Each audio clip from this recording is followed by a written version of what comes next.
एक भारत श्रेष्ठ भारत के तहत महाराष्ट्र राजभवन द्वारा आयोजित आंध्र प्रदेश, छत्तीसगढ़ और मध्य प्रदेश राज्य स्थापना दिवस समारोह में उपस्थित श्री सुमन तलवार जी, जो जाने माने हमारे एक्टर हैं, और इनके बारे में मैं क्या कहूं कि 700 फिल्मों में इन्होंने काम किया।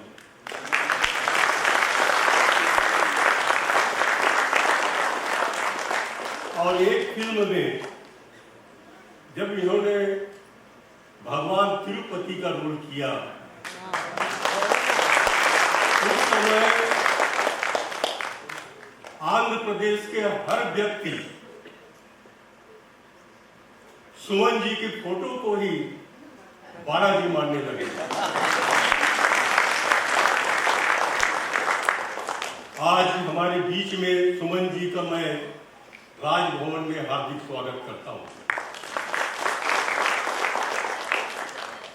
इस कार्यक्रम में आमंत्रित भाइयों और बहनों, सबसे पहले मैं आप सभी का महाराष्ट्र राजभवन में हार्दिक स्वागत करता हूं। यह पहली बार है कि हम महाराष्ट्र राजभवन में आंध्र प्रदेश, छत्तीसगढ़ और मध्य प्रदेश की स्थापना दिवस मना रहे हैं। और आज का दिन, आज दिन भर हम लोग 13 राज्यों का स्थापना दिवस मनाएंगे।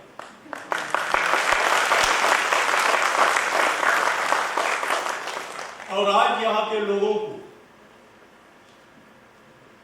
13 राज्यों की कला और संस्कृति क्या है वो देखने को मिला।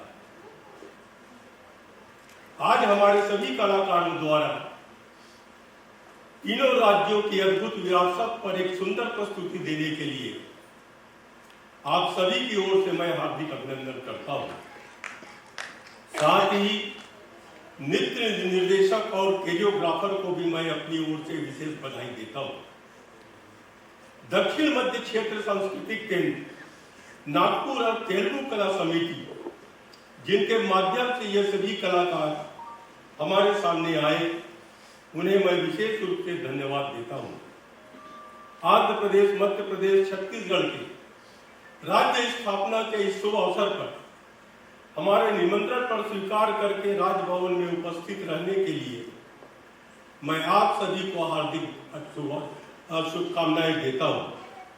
आज सुबह हमने हरियाणा, पंजाब, कर्नाटक, केरल, तमिलनाडु राज्य का गठन दिवस मनाया तथा अंडमान निकोबार, चंडीगढ़, दिल्ली, लक्षद्वीप और पुडुचेरी का केंद्र शासित प्रदेश गठन दिवस भी हर्षोल्लास से मनाया।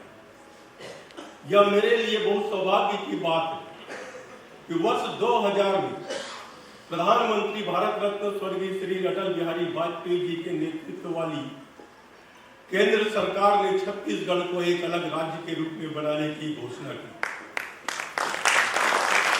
और 1 नवंबर 2000 को राज्य का जन्म हुआ।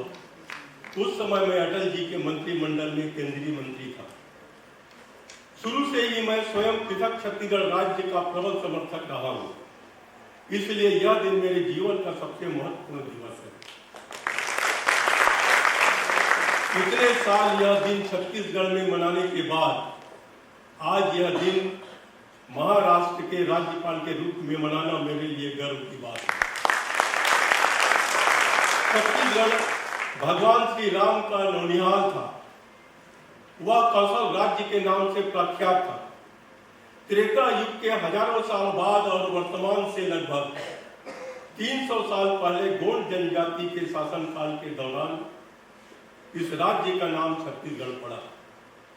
छत्तीसगढ़ मंदिरों और झरनों के साथ साथ अपनी आदिवासी संस्कृति और परंपरा के लिए जाना जाता है।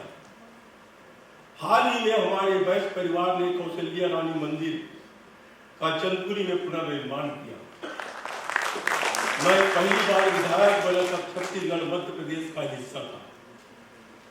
पिछले 23 वर्षों में छत्तीसगढ़ में कल्पना से बड़े परिवर्तन हुआ है, जिसका श्रेय प्रदेश की जनता को जाता है। मध्य प्रदेश अपनी पौराणिक और सांस्कृतिक विरासत के लिए जाना जाता है।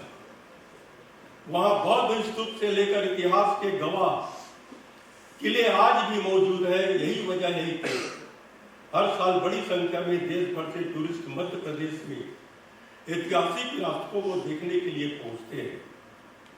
आंध्र प्रदेश की सांस्कृतिक धरोहर के बारे में क्या कहना है? आंध्र प्रदेश अपने त्योहार, नृत्य, संगीत, कला, उद्योग, हस्तकला, वास्तुकला की मानव राजधानी है। यह भगवान तिरुपति बालाजी का पवित्र स्थान है। आज हम इन राज्यों की विविध संस्कृतियों, भाषाओं, इतिहास और विरासत का उत्सव मना रहे हैं। संगीत एक ऐसा साधन है कि हम बोली को भला न समझें, लेकिन वाद्यों में जब हाथ थिरकता है तो कोई भी अपने पैर को थिरकने में नहीं रोक सकता। भाषा कोई भी हो, लेकिन संगीत एक ऐसा है जिसका न कोई जात है, न पात है, न धर्म है।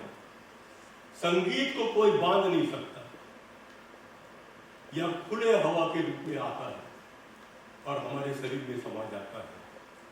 हम संगीत के समय, नृत्य के समय उसमें रम जाते हैं। यही इस कार्यक्रम का महत्व है।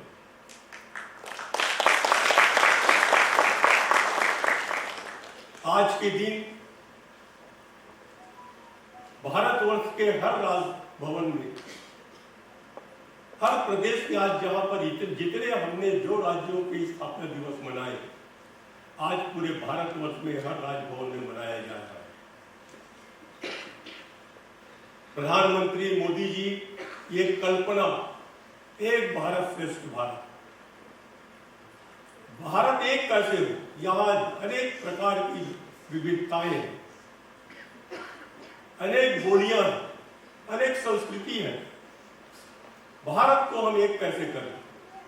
हमारा देश एक ऐसा देश है कि अगर गुलदस्ता हम तैयार करें तो एक रंग के फूलों से गुलदस्ता सुंदर नहीं दिखता।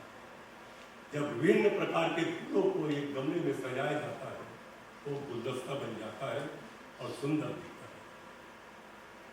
आद्य गुरु शंकराचार्य ने देश के चारों कोनों में चारों मठों की स्थापना की और आद्य गुरु शंकराचार्य वो तो भगवान के अवतार थे। उन्होंने देश को एक सूत्र में पिरोने के लिए ये चार मठों की स्थापना इसलिए किया कि लोग एक दूसरे प्रदेश में जाने के लिए कोई न कोई बहाना चाहिए।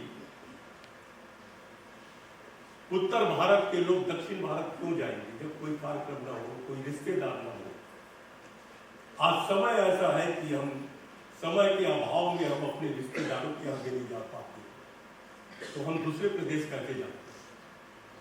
लेकिन आद्य गुरु शंकराचार्य ने धर्म को जोड़ा है कि कम से कम भारत के हर व्यक्ति, चाहे वो उत्तर में रहने वाला हो, दक्षिण में रहने वाला हो, पूर्व में रहने वाला हो, पश्चिम में रहने वाला हो, हर कोई धर्म के बहाने दर्शन, भगवान के दर्शन के लिए एक दूसरे प्रदेश में जाकर वहां की संस्कृति को देखे, उसे अपनाए।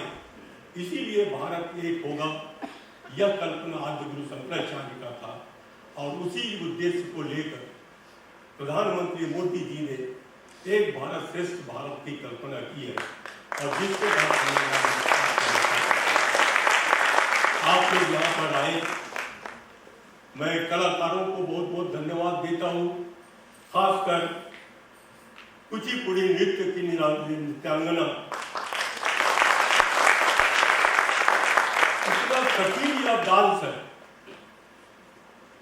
हमें देखने में तो अच्छा लगता है, लेकिन जब डांस सीखते हैं इतना कठिन है ये कि पूरे बॉडी को बैलेंस करना, भाव भंगिमा दिखाना और पूरा नृत्य उसके चेहरे के ऊपर रहता है। कब वो करुणामय है, कब क्रोधित है, ये उसके आंख और चेहरे को देखने से पता लगता है। मैं बहुत बहुत बधाई देता हूँ कि मेरे राजभवन में आकर अपना ये कार्यक्रम प्रस्तुत किया। आप लोग यहाँ पर आए समय निकालकर, मैं आप सभी का हृदय से आभार व्यक्त करता हूँ। धन्यवाद। जय हिंद, जय महाराष्ट्र।